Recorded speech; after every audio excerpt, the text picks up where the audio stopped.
Nah, sekarang apa perbedaan ketertiban dan ketentraman ini ya? Atau ketenangan tadi. Ya, intinya kalau ketertiban itu sifatnya lahiriah ya, lahir. Fisik kan kelihatan. Sedangkan ketentraman itu ada di dalam hati ya. Ya, gitu. Ancaman, intimidasi dan sebagainya itu ya. Menakut-nakuti orang itu kan biasa orang merasa takut itu berarti kan itu namanya tidak tentram ya.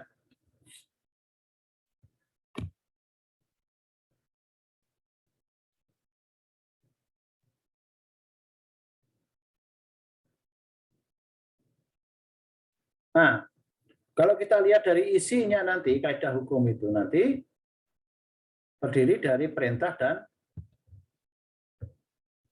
larangan. Lalu ada juga istilahnya kebolehan ya. Kalau dalam bahasa hukum Islam itu ada larangan itu haram, perintah ya itu yang wajib, lalu ada yang mubah ya kan, yang boleh-boleh saja dilakukan. Nah,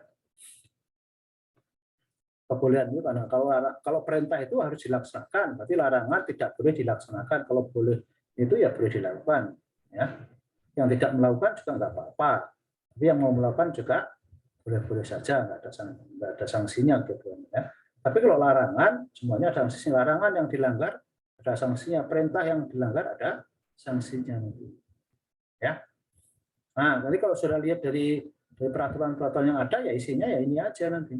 Ada 3 hal nih, perintah, larangan dan kebolehan. Ya. Nah, ini contohnya ini sudah kita lihat karena kita ada di dalam undang-undang bisnis ya, atau ekonomi atau yang dasarnya adalah hukum perdata ya kita lihat dari kaidah hukum perdata ya sama kedua orang tua wajib memelihara dan mendidik anak-anak. Nah, itu adalah perintah undang-undang. Ya. Makanya kalau nanti anak-anak itu nggak didik dengan baik, nggak dipelihara baik oleh orang tuanya, negara bisa ngasih sanksi. Sanksinya apa? Bisa diambil anaknya itu oleh negara, dipelihara oleh negara, atau diserahkan pada orang lain sebagai wali. Ya, itu bisa terjadi karena itu dia melalaikan gitu ya tugasnya untuk memelihara dan mendidik anak-anak. Sebenarnya anak-anak sudah dididik, tapi malah diperlakukan menjadi budak atau eksploitasi secara seksual dan sebagainya. Itu berarti kan dia melanggar ini. Ya, lihat nanti di pasal 45 ayat 1 Undang-Undang Pertanian yang merupakan Undang-Undang Keluarga pengganti Undang-Undang Hukum Perdata yang ada ya. Lalu kebalikannya nanti kalau kalau sebelum masih kecil anak dipelihara oleh orang tua, sebaiknya kalau sudah dewasa maka anak-anak itu wajib memelihara menurut kemampuannya orang tua dan keluarga garis terus ke atas. Orang tua, kakek, nenek, buyut dan sebagainya ke atas itu harus dipelihara oleh anaknya atau orang yang di garis keturunan yang di bawahnya.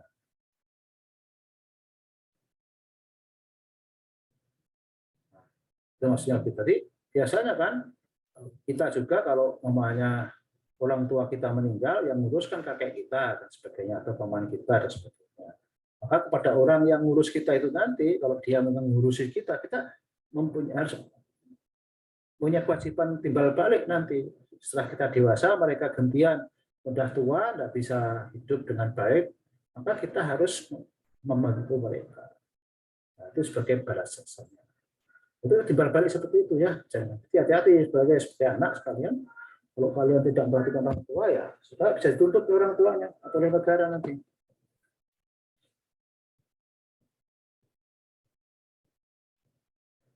Nah, ada kaidah larangan. Nah, kaidah larangan, namanya larangan menikah. Menikah antara dua orang laki-laki dan perempuan yang dalam garis keturunan lurus ke bawah atau ke atas. Yang memiliki hubungan darah, ya kan? Nggak boleh. Ya. Namanya ayah menikah dengan anak perempuannya, nggak boleh. Ya kan? Dalam keturunan menyamping juga nggak boleh, saudara. Ya. Saudara laki-laki kandung, lalu menikah dengan saudara perempuannya kandung, nggak boleh.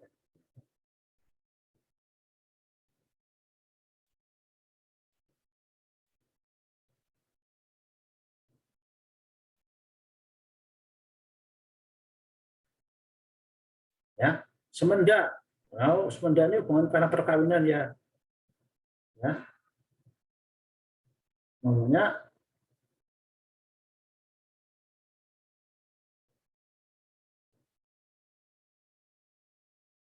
menikah dengan mertua, ya. Menikah dengan anak tiri, ya. Itu tidak diperlukan. Ya.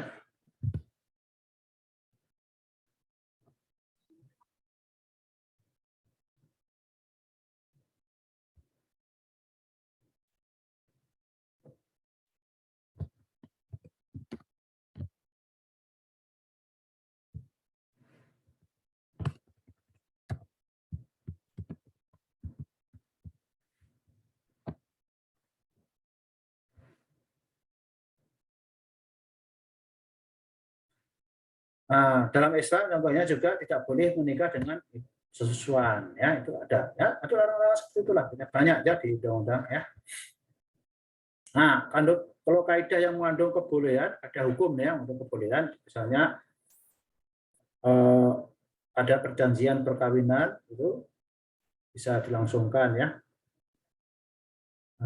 Jadi sebelum orang itu melakukan perjanjian, sebelum melakukan akad nikah atau melakukan perkawinan dilangsungkan, maka sebelumnya membuat perjanjian tertulis yang disahkan oleh pegawai nikah. Ya, nah, boleh. Dan perjanjian apa? Contohnya perjanjian pisah harta, ya. Nah, hartanya setelah nikah itu tetap masih milik masing-masing, bukan menyatu. Karena dalam hukum perkawinan kita, harta itu nanti menjadi satu. Ya, oke, seperti itulah. Jadi itu konsep dasar dari hukum kita seperti itu. Ya, silahkan kalau sebelum kita masuk pada penjelasan mengenai pengertian hukum dan nanti pembagian hukum, pertanyaan silahkan. Kita masih punya waktu yang lama, masih hampir 1 jam ya. Oke, silakan. Ada yang bertanya?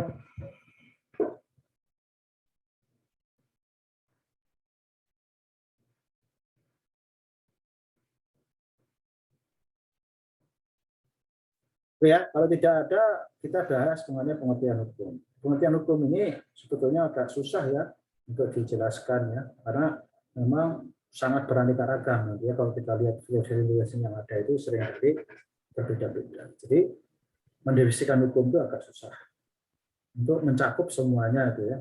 Makanya walaupun nanti saya upayakan untuk membuat definisi, tapi definisi itu belum tentu menjadi definisi yang paling baik atau paling benar atau benar.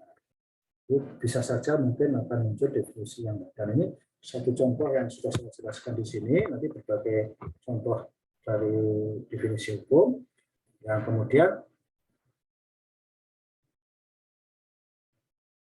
saya mencoba untuk membuat definisi sesuai dengan hukum penggunaan hukum kita, yaitu hukum bisnis. Jadi ini hukum dalam konteks hukum bisnis ya. Sesuai dengan pengalaman dan pengetahuan saya membuat definisi itu hukum adalah ketentuan yang dibuat oleh yang berwenang, yang harus ditaati, bila mana tidak akan dikenakan sanksi, yang pelaksananya bisa dipaksakan. Ya. Nah, jadi itulah hukum. Jadi sesuai dengan apa yang kita jelaskan tadi, itu dibuat oleh wenang, karena supaya dipaksakan itu harus yang berwenang yang membuat. Kalau enggak dibuat. Contohnya kalau hukum agama ya Tuhan yang membuat, ya kan? Hukum negara yang membuat, dan kira-kira begitu kan. Kalau hukum keluarga ya keluarga itu ya kepala keluarga yang membuat dan seterusnya. Yang berwenang di situ ya. Nanti hukum yang terkait dengan masalah profesi, ada etika profesi tadi ya. Nah, itu berlaku di dalam ya. Nah, ya itu. Hukum itu dibuat yang benar ya, dan harus taati. Kalau nggak harus taati namanya bukan hukum, ya kan? Nah, makanya bila mana tidak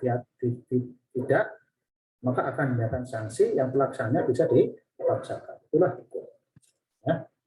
Nah, sudah boleh setuju tidak dengan definisi ini? Kan ini adalah tawaran yang saya sampaikan untuk mendefinisikan apa itu hukum Karena memang tadi sifatnya hukum itu akan susah untuk dipastikan secara fix, secara pasti, apalagi ilmu sosial maupun ya. Baik, sekarang kita melihat dari penggolongan hukum. Ya, nah, hukum ini akan banyak sekali pengelompokannya nanti. Nah, sudah bisa baca sendiri nanti secara lebih detail. Nah, nanti saya hanya akan lebih fokus pada penggolongan tertentu saja untuk yang dijadikan nanti dasar untuk pembahasan kita selanjutnya yang paling penting saja. Ya.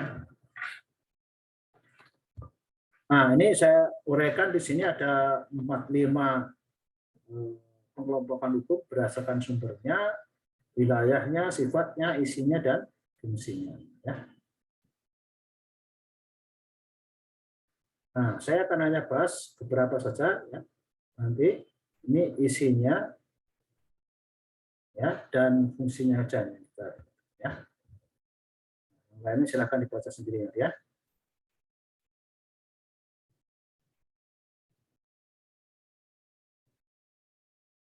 Nah, ini. Jadi nanti sesuai dengan bahasan kita juga selanjutnya, ini yang paling penting yang perlu saya pahami bahwa hukum itu dibedakan menjadi hukum publik dan hukum privat menurut isinya. Isinya itu ya ketentuan yang diatur di dalamnya tadi. Nah, isinya yang mengatur kepentingan publik atau menyangkut kepentingan individu atau private. Ya. Maka nanti ada hukum publik, ada hukum privat. Dalam bahasa yang lain juga saya sebut sebagai hukum pidana, gitu ya. Sedangkan hukum privat itu hukum perdata, ya. Ada yang punya seperti itu. Tapi nanti hukum pidana juga ada hukum tata negara yang masuk ke publik. Maka kalau sebutannya masuk hukum pidana saja, takutnya nanti konotasi kita atau persepsi kita itu hukum tata negara, hukum administrasi negara tidak masuk ke dalamnya. Ya. Karena itu perlu saya sebutkan mungkin hanya dikelompokkan jadi dua, nanti ada hukum publik, ada hukum privat. Nah, masing-masing hukum publik itu nanti ada pembagiannya lebih lanjut. Nah, contohnya di sini nanti hukum publik ini nanti bisa kita kelompokkan lagi menjadi hukum pidana yang diatur dalam undang-undang hukum pidana, atau ada hukum tata negara yang diatur dalam berbagai macam undang-undang, itu yang menyangkut hubungan dan antar lembaga negara yang ada di Indonesia.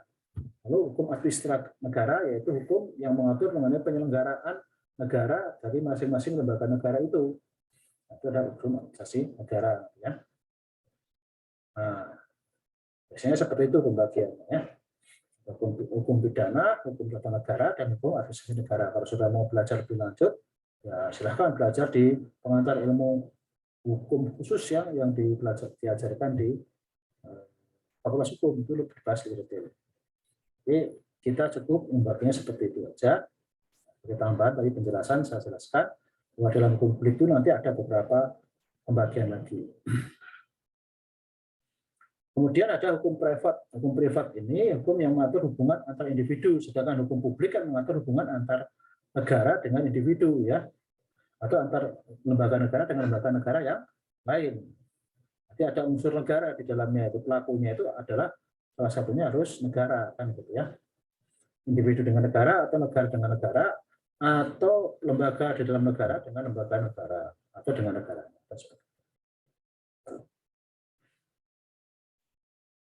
Walaupun perkembangan sekarang ini memang kadang-kadang hukum ini saling campur baur. Sehingga pembedaan hukum dan publik itu kadang-kadang agak susah, ya. Agak susah. Contohnya hukum bisnis atau hukum ekonomi.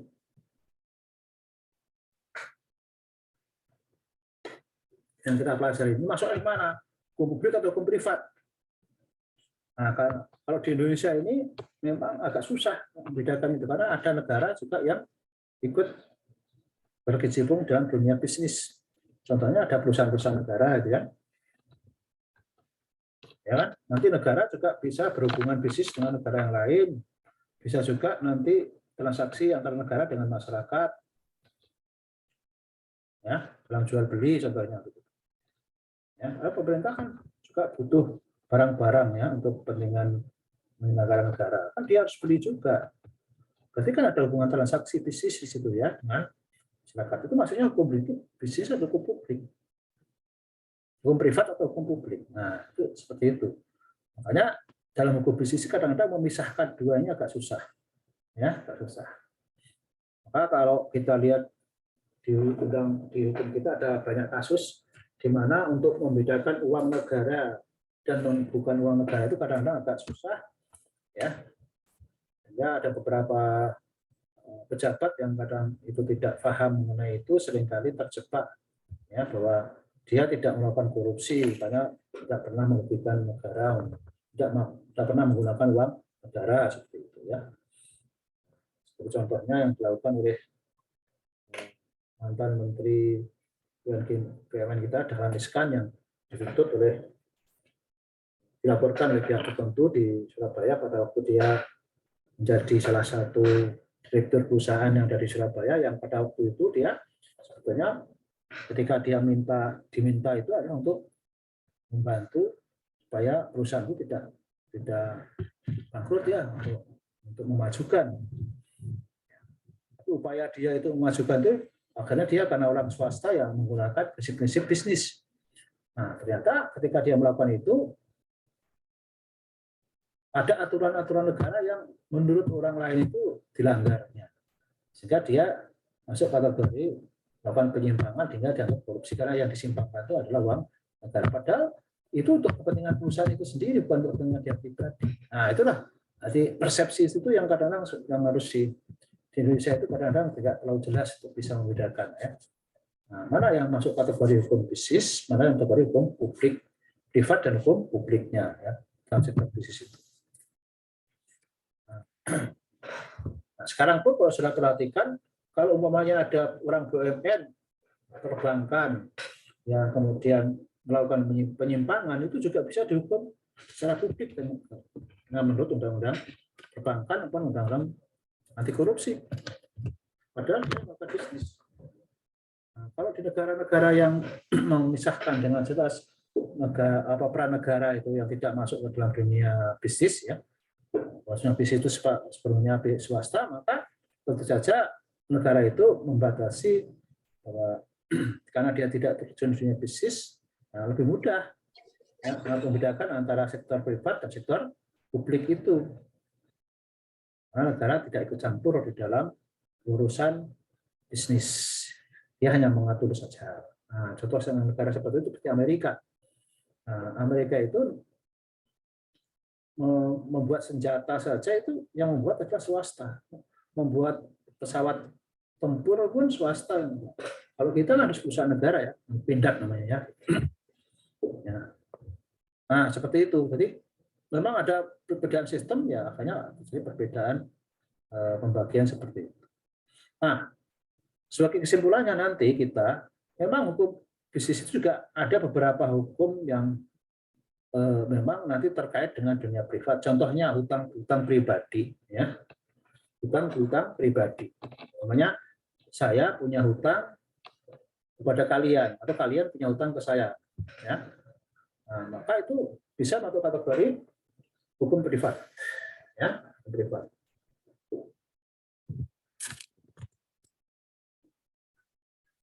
Nah,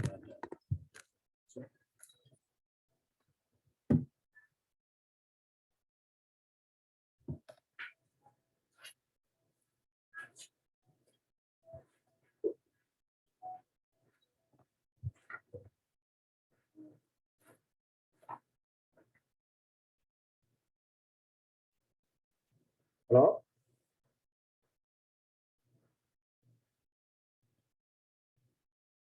Halo, Pak? Oh ya, bentar. Nah, saya lagi zoom sebentar ya. Oke ya, bentar lagi ada tamu. Saya bentar.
Oke ya, kita lanjutkan.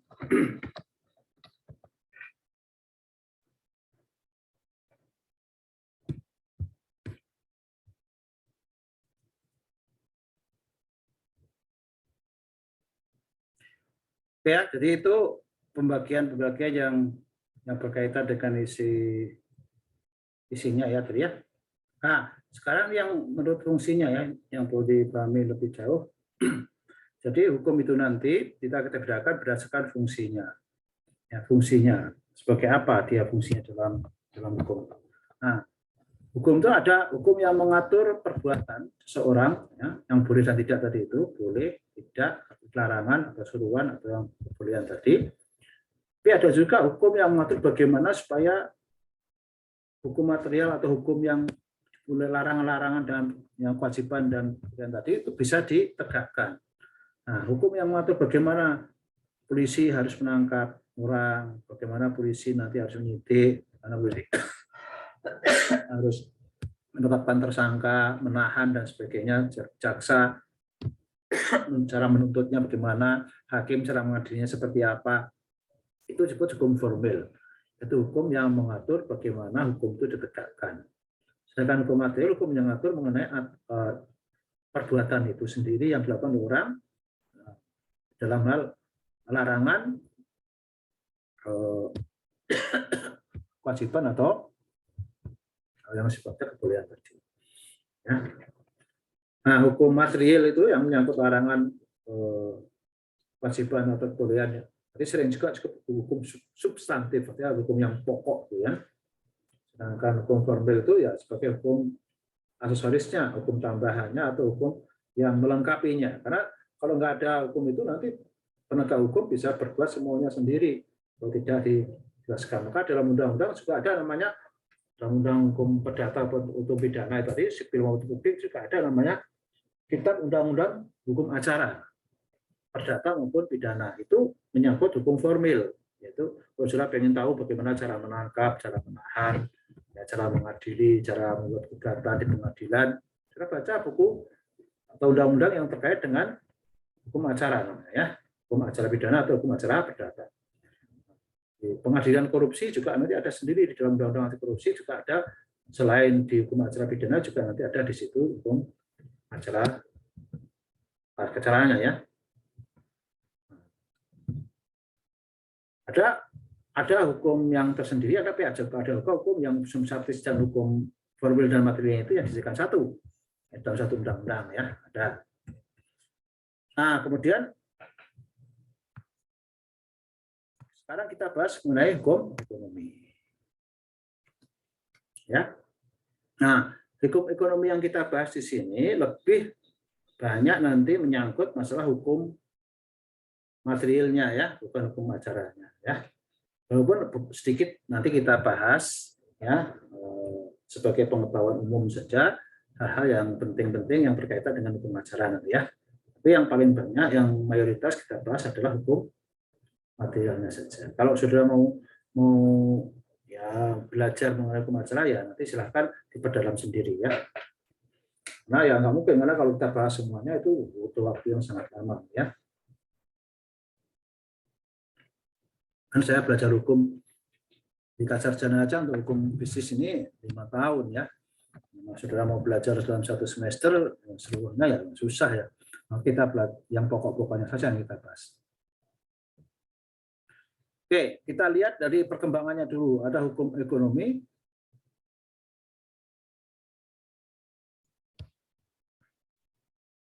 Ya, kalau kita sekarang namanya seperti buku saya itu sebutnya hukum bisnis, ya, bisnis dan ekonomi.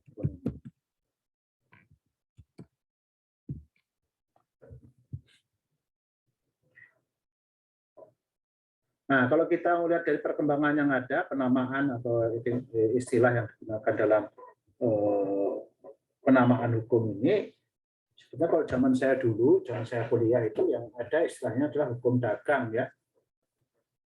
Sehingga saya ini kalau lihat ijazah itu nanti sarjana hukum dagang gitu, ya.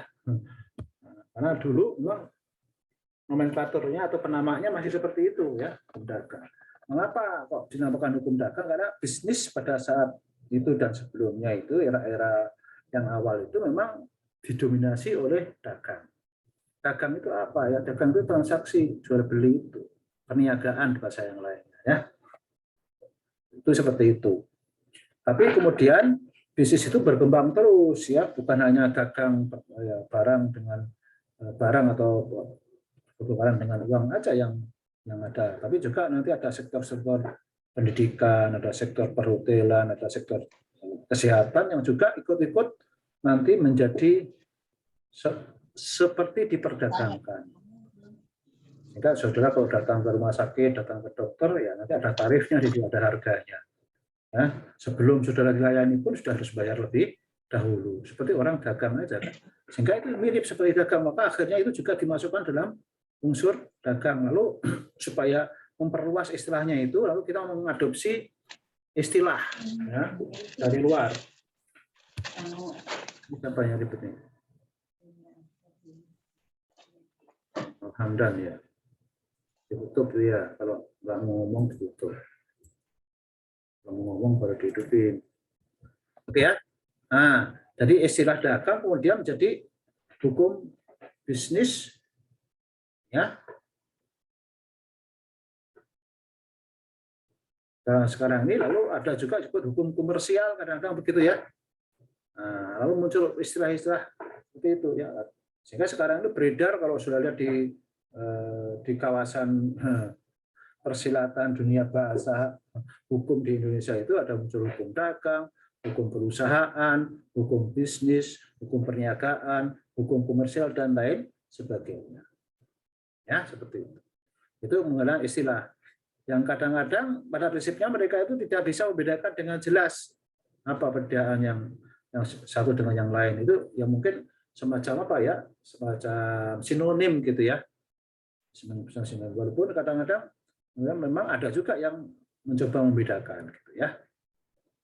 Nah, nanti kita coba analisis apa perbedaan kira-kira istilah yang bisa kita. Kenapa kita menggunakan banyak istilah?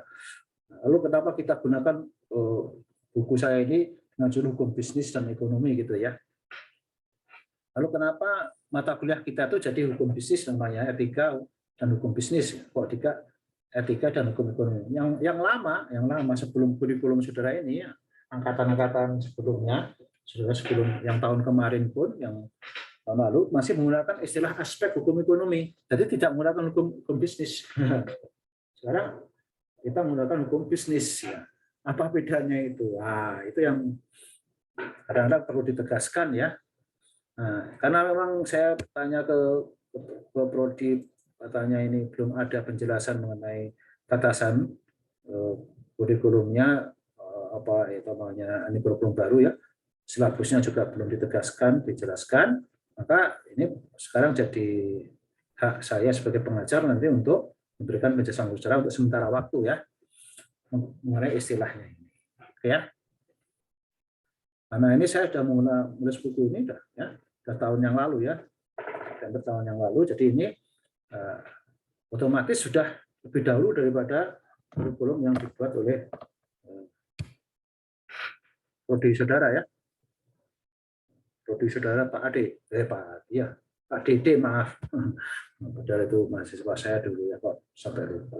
Kadang-kadang ya biasa orang tua. Karena di kita itu ada namanya dosen kita ya, Pak Ade juga ada. Pak Dede Suherla ya. Nah, seperti itu Prodi, ini karena kurikulum baru sehingga kita belum mendapatkan penjelasan lebih detail. Nanti mungkin pada waktunya kita akan mendapatkan, tapi sekarang sementara waktu ya, kita membuat definisi sesuai dengan kaidah ilmu pengetahuan yang kita miliki. Karena saya juga sebagai pengampu penanggung jawab mata kuliah ini, ya nanti paling Pak Dede juga tanya kepada saya, gitu ya. Atau mungkin saya bisa memberikan masukan kepada beliau. Karena beliau bukan sarjana hukum ya. Kalau saya minimal saya sarjana hukum. Oke, itu mengenai istilah ya. Jadi penggunaan istilah kadang-kadang saudara kalau ada yang menggunakan istilah yang berbeda-beda itu ya mungkin yang maksudnya adalah sama bisa. Tapi maksudnya berbeda juga bisa ya. Tapi kalau kita lihat dari sisi klasifikasi hukum tadi, Kalau secara umum zaman dulunya itu ya, pertama kalinya itu hukum dagang ini ya sebelum perkembangannya seperti sekarang ini masuknya ke hukum privat, ya, atau ke hukum perdata. Sehingga hukum dagang ini masuknya nanti sebagai pengkhususan dari hukum perdata, ya, yaitu hukum perdata dalam bidang usaha, dalam bidang dagang, dalam bidang bisnis, ya. Makanya sering juga disebut ini hukum bisnis atau hukum pernegaraan, yaitu hukum perdata atau privat dalam bidang usaha atau bisnis tadi, sehingga disebut hukum bisnis. Berarti menerapkan hukum perdata. Apa itu hukum perdata? Hukum perdata yang paling banyak digunakan nanti dalam hukum bisnis ini adalah hukum perjanjian. Maka seringkali hukum bisnis atau hukum ekonomi, hukum dagang, hukum perusahaan ini sering juga disebut sebagai hukum perusahaan, bisa disebut sebagai hukum perikatan khusus dalam bidang usaha. Nah, kalau kita diganti perusahaan dengan bisnis, maka hukum bisnis bisa disebut sebagai hukum perikatan khusus dalam bidang bisnis. Hukum perikatan itu apa? Atau hukum perjanjian, nanti ya. Karena perikatan itu bisa muncul karena perjanjian. Ya, kita bahas nanti berikutnya. Oke? Nah, jadi begitu kalau sudah ditanya apa itu hukum bisnis ekonomi? Ya, hukum perikatan khusus dalam bidang bisnis aja sudah. Lalu nanti apa itu hukum perikatan? Hukum yang nanti kita akan bahas lebih lanjut, ya. Nanti kalau sudah sampai pada waktunya, ya, kita sabar supaya nanti terstruktur, gitu ya. Nah, hukum perikatan itu masuk dalam hukum perdata. Nah, hukum perdata itu hukum yang menyangkut hubungan antara orang perorangan tadi, ya. Nah, maka di sini kita memasukkan hukum ekonomi sebagai hukum perdata. Tapi sekarang seperti yang kita bahas tadi sebelumnya, ternyata hukum ekonomi itu tidak lagi sepenuhnya semuanya bersifat perdata karena perkembangan hukum yang ada di Indonesia dengan sistem yang ada di Indonesia. Untuk di Indonesia ini ya, nah, karena sistem hukum yang kita pakai sekarang ini memang lebih mengadopsi hukum Barat, ya, yaitu hukum kontinental ya kebanyakan, bukan hukum Anglo-Saxon ya. Nah, seringkali di perkembangan di awal-awal dari hukum kita itu mengikuti mereka, tapi karena kita sudah merdeka dan memang memiliki hak sendiri untuk membuat sistem hukum yang tersendiri, kita juga kadang-kadang memiliki perbedaan ya dengan mereka ya. Nah, saya katakan di sini apa hukum ekonomi atau hukum bisnis itu ya, ini saya lihat.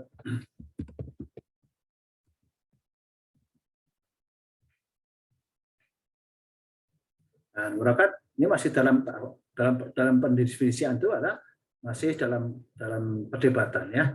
Nah, makanya itulah saya di sini nanti mengajukan beberapa hal yang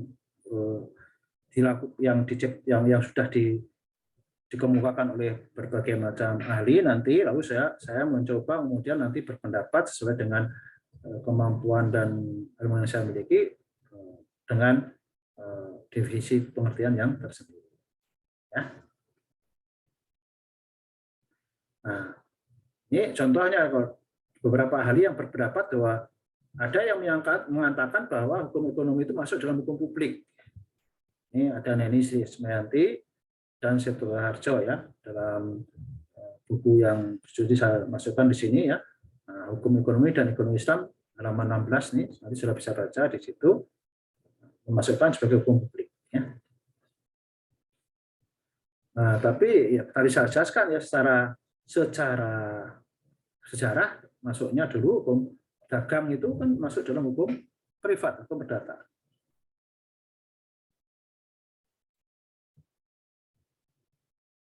Nah, sekarang ini kenyataannya de facto ya memang ya tadi saya jelaskan bahwa ada namanya perbankan itu diatur secara ada aturan-aturan yang berkaitan dengan publik, sehingga kalau sudah melanggar hukum perbankan itu, usaha dagang perbankan itu, usaha bisnis perbankan itu bisa dipenjara atau bisa dikenain hukuman yang hukuman pidana tadi, sehingga orang yang bisnis di bidang perbankan itu masuk kategori itu. Makanya kalau saya berpendapat bahwa memang ada bisnis tertentu, usaha tertentu yang memang masih privat murni, tapi ada juga sudah melakukan campuran. Ya, bahkan mungkin ada yang sudah sepenuhnya jadi hukum publik. Ya. Jadi makanya nanti akan harus secara beda-bedakan. Maka kita susur dulu nanti ya sedikit sedikit sini ya. Nah, sekarang bagaimana supaya kita memahami nanti atau istilah hukum bisnis yang saya sudah perhatikan ya di layar ini, saya jelaskan di sini judul buku saya itu seri Ekvisat Aspek Hukum Ekonomi dan Bisnis ya. Nah, mau dibolak-balik bisnis dan ekonomi ya silahkan, ekonomi dan bisnisnya. Maka saya gunakan dua istilah. Nah, kenapa? Ini sesuai nanti dengan penjelasan saya di sini bahwa memang saya mencoba menjelaskan ada perbedaan hukum ekonomi dan hukum bisnis ini sesuai dengan persepsi saya ya. Sesuai dengan persepsi saya dan tapi kondisi yang ada di Indonesia sekarang ini. Karena kita cakupan ini adalah hukum Indonesia ya, kita belum bicara hukum internasional. Hukum internasional ada sendiri nanti ya bahasanya ya.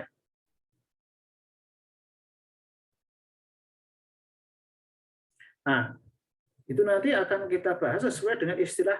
Kalau kita menggunakan kaidah ilmiah, berarti kan kita akan ketika bicara hukum bisnis ya. Sekarang istilah bisnis itu secara ilmiah apakah berbeda dengan istilah ekonomi? Kalau hukumnya kan sama ya. Tapi kalau bisnis dan ekonomi itu beda atau sama enggak? Nah, kalau berbeda ya berarti perlu dibedakan antara hukum ekonomi dan hukum bisnis itu. Nah, itulah dasar pertama saya membedakan istilah bisnis. Bisnis ini mewakili juga usaha perusahaan tadi boleh ya, dagang dan juga perniagaan serta kalau perlu komersial itu masuk dalam kategori istilah itu sama. Lalu di sisi lain nanti ada hukum ekonomi. Jadi saya hanya bedakan dua saja nanti dua kategori.